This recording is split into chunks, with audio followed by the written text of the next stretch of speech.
busy? Mm-mm. Okay, let me run something past you real quick. So ever since I hung up the phone with you that last time, I am still humming the Rocky theme music. Thank you very much. Sarcastic face. Okay. Um, no, but that conversation was awesome and it really just had me thinking about what drives people in life. What's that inner thing that either energizes or depletes us? Like, what is that? And for some reason, I just started thinking about battery packs, right? Because if you just look around a normal room, you'll at least see one or two things. Even in this electronic infested generation we live in, you'll find one or two things that still takes a battery, a clock, a remote, something. But so I kind of made a parallel like, okay, so batteries operate and generate, those particular items that are operable with a battery. And when the battery is being depleted, you can see that let's just use a clock, that a clock starts to slow down. It's not really being used to the best of its ability. And it's like, okay, it's time to change it, right? So I feel like with people, we all have a battery pack in life, right? So it's either a motivating storyline that drives and propels us through life, or it's something that's absolutely positively depleting us. So, for instance, like we'll hear it often when people are giving their acceptance speeches and during the award ceremonies, or like when a picture goes viral on social media.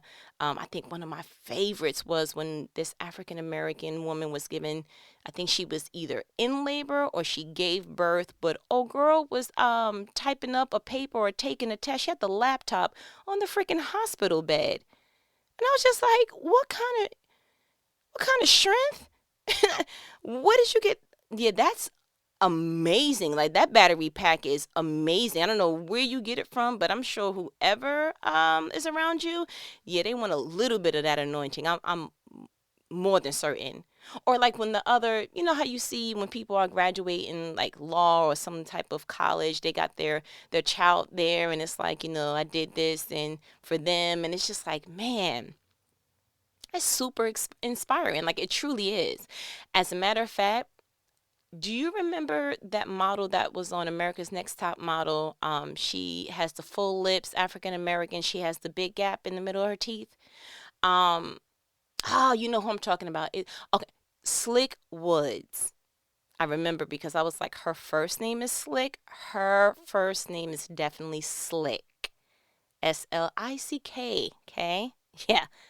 But she gave birth a few hours after running the runway. I think it was one of Rihanna's fashion lingerie. I think she was making one of her debuts.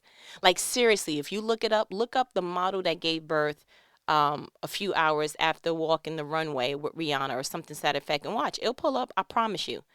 Like, but seriously, hear me. She was in labor during her catwalk experience. Posing, bam, yes, smiles, okay, okay, and being fierce with contractions. Now listen, I've had contractions before. Hand in the air. I'm raising my hand, the right one. Um, yeah, I can't smize. Who smize through what? Maybe post epidural. No, I will scratch eyes. I'm not going to smize. Like I don't. So I don't know if she maybe had a sip of epidural real quick. Like I don't really know what the catwalk, amenities were. But God bless her, cause that was some strong willpower there. Like I've never spoken to her personally, heard any of the interviews thereof. But I'm sure the driving force there was man, listen, this is a lot once in a lifetime opportunity. I'm not finna miss this for no baby. Listen, you hold on. Mama got something to do, okay? Yeah, I'm about to make debut you, okay? So you need to hold off and let me go ahead and do this real quick. Let me scratch this off, okay, great? And then I can go ahead and I'll be right back. Like that's a powerful battery pack to have. That's like the strongest of the strong. Like if I had to give it a name, off back, it would be Duracell. Yeah, that's the premium top of the line battery pack there. But unfortunately, there are a few other situations where, it's a flip side to the battery packs, and the results aren't always and the outcomes aren't always the most favorable. It's not the one that goes viral for the good reasons. It's not the one that we cheer for, that we shed a tear for good reason. Yeah, it's like for example, I know your father was never in your life. But how long are you seriously going to allow that to negatively impact your life? Now seriously, we may get a little deep in this conversation, but like just flow with me. Think about that. A boy, because we can't call him a man, decides voluntarily not to be in your life. And now you decide to voluntarily carry his absence with you for the rest of your life? Now, the reason why I can speak on that is because, again, hand in the air, the right one, um, that was my story for a while. And I really want to get into the brokenheartedness and all of that comes with an absent father. Just the questions that linger, especially in a female's mind. It's this looming question, or at least it was for me, of like, why? And I think that question became more intense once I had children, because I could not understand how you can create something, know it's of yours, and not look back. That has to be the most animalistic. I've watched those, videos that the vegans put out, where when the calf, or the baby, whatever, is being dragged away from its mother to be slaughtered, the mother is actually crying. There's actually other cows, other animals around that's actually crying. Like when a mother gave birth to a baby elephant, the entire herd, the entire pack came around and nursed that. So if we see this level of protection in the animal kingdom, I'm just flawed. To me, to be quite honest, not to be disrespectful, because the Bible says, honor thy mother and thy father, and thy days will be long, okay? And I want my days to be long, but no disrespect. That has to be some form of a mental illness. Because whatever's the driving force to say, I'm going to cut off a part of me and pretend like it never was. No, listen, fear doesn't run you for decades. There's no possible way you can be Forrest Gump in fear for that long. That's ridiculous. So I'll touch on that at another point. I don't know if you could tell, but that makes me a little bit hype, just a little bit, because I literally had to tell myself, listen, if you were to put your finger over that section of father on your birth certificate, he's just a dude. The birth certificate gave him the title of father, but that's before they knew he was going to run. So we're not chasing after a man that just left his last name and kept it moving. We're not doing that. Like, I had to be a little bit gangster. Like, listen, since when we started chasing dudes? I don't care what their title is. Absolutely not. And sometimes it's a hard pill to swallow. Like, why don't you want me? It's not even, you know what, sis? I'm going to go ahead and tell you this now. And you may need to hear this too, sir. It's not even the fact that they don't want you.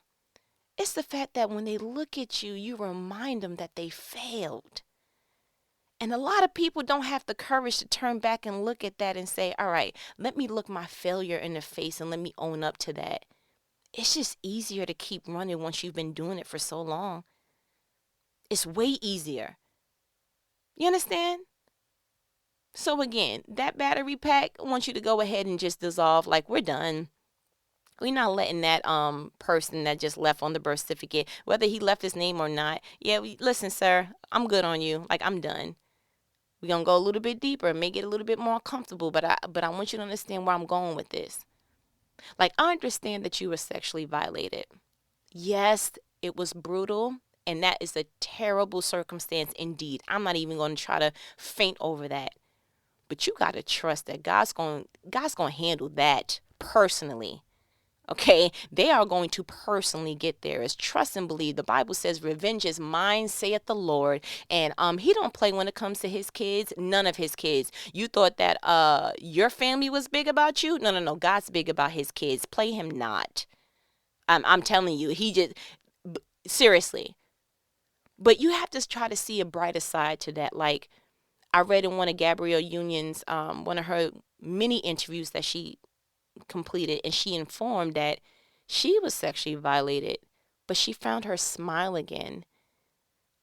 And when you look at her, you're like, not that it has a look, but you're like, you know what? The happiness she sheds now, she has her daughter and Dwayne Wade and, her bonus son, Stu Dwayne Wade. You're like, you found your smile again. And sometimes if you can't find it after a devastation of that magnitude, sometimes you need to go out there and go find it. Go find other people who found theirs. You don't have to create a new path. Harriet Tubman it. Go find the path that somebody else did and say, how did you do it? And just look at them and go, wow. And your smile is sincere. Right. And let their smile encourage you to propel you to want to find your smile again. And then like situations with marriages, like I understand the marriage didn't work and you're embarrassed, but we gotta be truthful to ourselves. Now I know you probably made an inner vow and said, listen, one and done. I'm gonna do it the right way the first time. I'm not gonna do it no more, all of that. But you know what? If you're honest, seriously, if you're honest, you didn't do the homework on the other person or the self work to understand what you're truly bringing to the table, flaws and all. Because I tell you what, if marriage does one thing, what it definitely reveals is all your blind spots, okay? What the concealer used to cover, on your heart, those wounds on your soul, yeah, it doesn't do that because that act of unveiling is not just a process that's done at the altar once the groom goes ahead and unveils, take the veil behind the bride. No, that's not just an unveiling at the altar. Marriage is an act of unveiling. You get to see things that you're like, whoa. Sometimes you're aware of it. Sometimes you're like, never knew I had a mole there. Okay, well. Thanks for pointing that out. I'm embarrassed, and you're gonna have to just go ahead and work through it. For the people that ran the streets when they were younger or ran into some street trouble. Listen, I understand you got a felony, okay, and it feels like a life sentence. But do you know how many felons go on to do great things, start their own businesses? Like, you just need to go ahead and read stories of people that made it and get motivated all over again. And then going a little bit deeper, like, listen, I understand that said person died and your heart feels numb and, the sunniest of days still feel gloomy, but with all due respect, you cannot experience two deaths. You absolutely cannot experience two deaths. Yours was not a part of that situation and you have to live through it. You just have to. Mourn, all due respect, mourn. Go ahead and get you into a grief support group if you need to. But you absolutely, positively cannot stay there. The people who love you, they still need you. And you're honoring the memory of the person by keeping their memory alive. Now, the only reason why I would even tiptoe around that is because, like I told you before, I'm never going to talk about something that I have not lived myself, that I have not talked to someone who's outlived it, or that I've educated myself on. So unfortunately, on this particular topic with the death in the morning, yeah, that's a firsthand experience. I won't make it too morbid. I don't want to make it too dark because I want to make it where we're talking about battery packs, but I had to do exactly what I'm saying. My mother died on my birthday. Yes. Yeah. I am so huge on my birthday. Have always been super excited about my birthday ever since a little girl. It's been a huge big thing, and for me to get the phone call to go just even go to the hospice because she was diagnosed with cancer and it was spreading and it just I think it's metabolized, I don't know the word, but it just went all over the place, and they were like, hey, her organs are starting to fail, this, that, and the third. And so I kind of knew it was going to happen. It's almost like God prepped me, but I really was hoping it wasn't going to be on my birthday because she outlived the time frame that they said. They were like, yeah, I give it 30 days. It doesn't look good. I'm surprised if she makes it through the week. It really looks bad. But again, her being the fighter, that's where I got it from. She surpassed that tremendously. And so for me to get a phone call on my birthday, it was like I have to claim a body on my birthday. Yeah, you have no idea. I was 26. I had a young son. I had a 10-year-old sister. My mother had a mortgage, a car, all these things. And I am sitting there like, what am I supposed to do now? I don't have a father. He never came back. My family just experienced 2 deaths prior to that. My grandfather had died the previous year in May. My grandmother died from a broken heart 6 months later, or 7 months. She died in December that same year that my granddaddy died. And so then for my mother to then die, June the following year, my family was just like, this is too much. And I understood. I could not at that time sink. Oh, trust me, I wanted to. Oh, it would have been the easiest, most understandable decision to make, but I couldn't. I had other people depending on me. I had to keep it together enough to plan a funeral, to bring my relatives up from different states. I had to make sure that if anything at all, that she had to look good. I had to bring outfits and stuff. No, she doesn't wear that kind of makeup. Nope, take that off her lips. No, no, eyebrows are too. There were certain things that I was not equipped for, but I had a different battery pack at that time. So when I'm telling you stuff, it's because I absolutely know that it's possible. You can live through devastation. You can live through unexpected hard times. You absolutely can. You absolutely can. And so moving forward with that, I understand that you've done something maybe you weren't so proud of. You either had an abortion, or you stole something, or you sabotaged a great relationship, or you lost some control when you were really indulging into the heavier drugs, and the guilt of not being there for someone you love the way that you should have. Listen, that battery pack only leads to dark places. And you absolutely cannot live like that no more. You can't.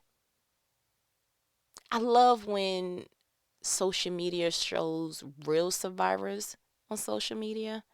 Like when you see the person with no arms painting with their feet, or that blind autistic boy, the one that nailed that singing audition. Remember, he was playing the piano and he like blew it out the water, like he nailed it, right? And that video went absolutely viral. Or the people who participate in Special Olympics, and just people who just honestly just overcame some incredible hurdles. And it's like, man, that is inspiring.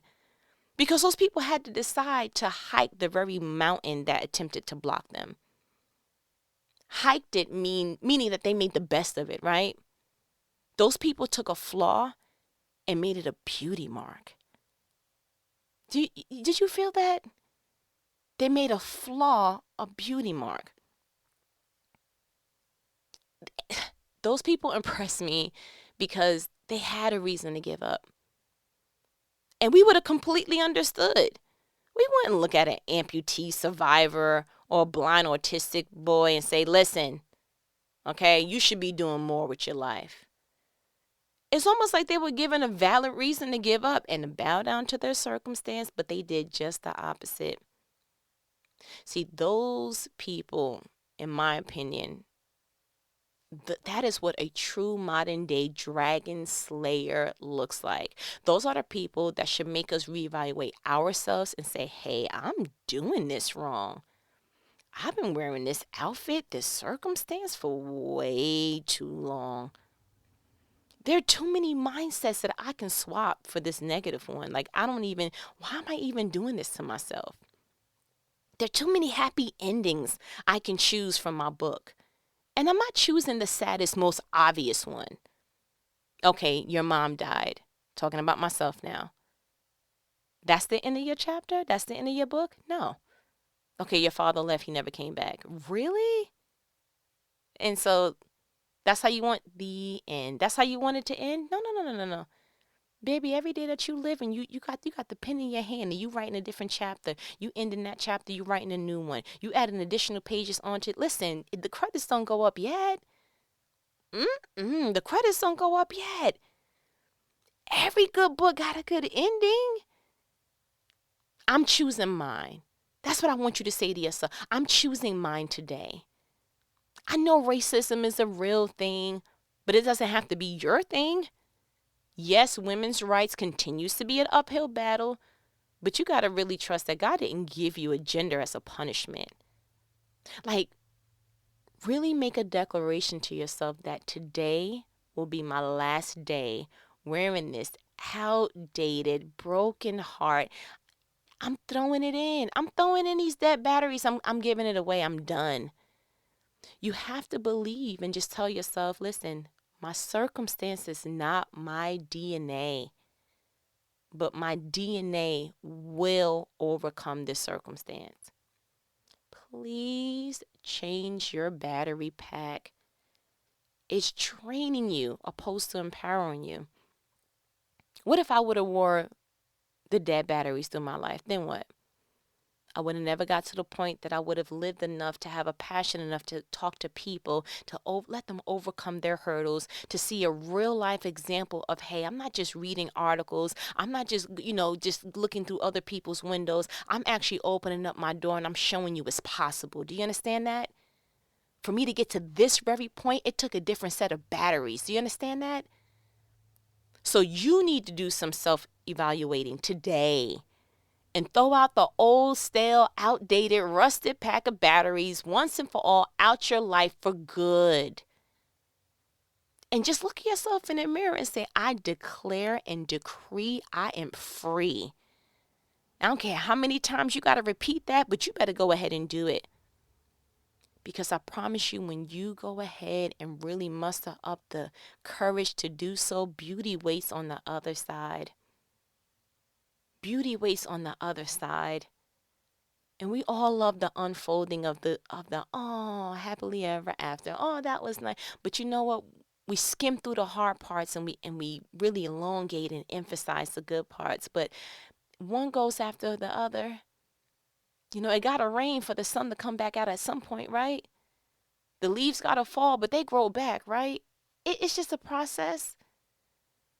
But through the whole entire journey, make sure that you're fueling yourself right. Make sure that you got the right batteries. Make sure that you're self-checking like, my mindset is not changed on this situation. I wonder how I'm seeing it. You got to do, reflection is from the inside out. You can dress it pretty on the outside. You can put it in a nice car. You can put it in awesome shoes. You can go ahead and give it a title at a well-known corporation. You can do all of these things. And if I zipped you open from the inside, what would I see? Is it still rusted in there? Is it still stuck on what happened 5 years ago? Is it still stuck on that previous circumstance? Like, where are you? And do you need to gut it out and put a fresh new pair of batteries? Declare and decree, I am free. Declare and decree, I am free. If you need to keep whispering it to yourself until it reaches into your soul, I declare and decree, I am free. I am free. I am free. I am free. Maybe you just need to keep repeating that until you actually sense it on the inside of you. You plant inside out. You plant and there's seed in there. You don't see it outward until it sprouts, but you got to get down to that seed and make yourself believe that. Change the battery pack. Let's do it differently. Every day that you wake up and you decide to change that battery pack and go ahead and operate in that mindset, you are writing a new page and your story is just so awesome. Oh my goodness, you'll be the person that people are looking up or looking up to. That they're like, man, did you hear about such and such and such and such? Yes. She's an inspiration. I don't know how she did it. Man, listen, he took them lemons and he made lemon parmesan. Yes, he did. I don't know how he did it, but God bless him. You understand? It's not always the celebrities and the people you can see. Like, no, you be an everyday real life example to the people who are arm's length of you. You inspire people and people may not even be able to articulate it. They just look at you and go, yo, good job. however they say it to you, but that's probably their way of saying, man, how did you do that? But you know how you changed your batteries, right? So again, what are these conversations for? No, come on. What are these conversations for? They're thought-provoking conversations to make you look at the person in the mirror and say, I got to do something differently, because my goal is I want you to be your best self. I want you to share these conversations with other people that you're like, you know what? I just didn't know the words to kind of say it, but this is what I was trying to say the other day. Or this is what I think you and I should journey together. Or this is what you should do and I'll help you. Or this is what I need and I need your assistance while I do it, because I'm probably not going to be that brave. And it's okay. You need assistance, it's fine. You know, Moses had Aaron. Everybody had a little sidekick, you know. Batman had Robin. Listen, however you want to do it. You know, my husband loves Batman, so he learns spiritual things and gets all kind of awesome stuff from movies and anime. I just don't have that anointing. God talks to me a different way. So, you know, God bless him. So I wanted to give him a little something too, because I know, you know, that's my boo. But I think you know what to do after this conversation. I think you got it. I hope it wasn't too heavy and wasn't like, oh, you got me crying, and I didn't want all that. But you know what? Sometimes we just need a little bit of reality, right? And I think every now and again we just need a little dose of, hey, this is what we could be doing better, right?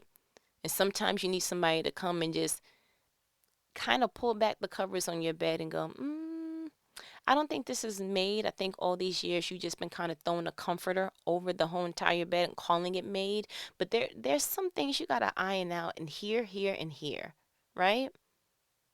And what better person to do it than somebody who truly cares about your growth? I mean, I really do. If you don't hear that from these conversations, then I pray you hear something different, because that is my absolute truth. This absolutely brings me joy. That means every piece of pain that I ever felt had a purpose. And now more than ever, I appreciate it. Because if it built up the person that want to talk to people and just say, hey, you can do it because I did, then you know what, God? I apologize for every time I cried and asked why me. And that's the realest talk I can give you on everything.